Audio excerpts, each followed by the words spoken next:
Biyahe naman ng mga bus pa Mindoro, Iloilo City at Masbate sa PITX na unang kinansela dahil sa aghon, tuloy na ngayong araw. Si Moira Encina sa detalye ng balita. Moira? Balik na ang biyahe na ginagawa sa Paranaque Integrated Terminal Exchange ng Lunes. Una nang kinansela dahil nga sa bagyong aghon. Ayon sa PTX partikular na nag-resume ang mga biyahe ng ilang bus puntang Mindoro, Masbate at Iloilo City na una nag-anunsyo ng suspensyon kahapon. Wala namang mahabang pila ng mga pasahero kanina umaga sa mga biyahe sa nasabing lugar. Pakinggan natin ang pahayag ng isa sa mga ticket seller na si Joel. Hapon lang talaga, cancel yung trip namin. Kasi nga gawa ng bagyo. Kaya lahat ng trip namin kahapon is cancel.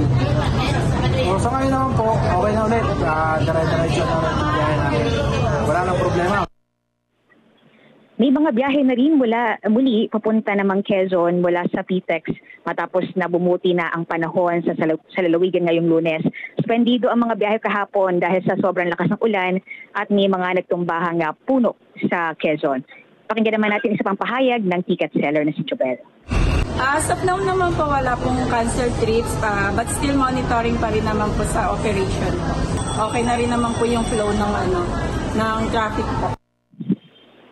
Ayon naman sa pamunuan ng PTEX ay wala nang naitalang stranded na pasahero sa nasabing terminal. Moira Encina para sa Mata ng Agila, matatag, matapang, matapat.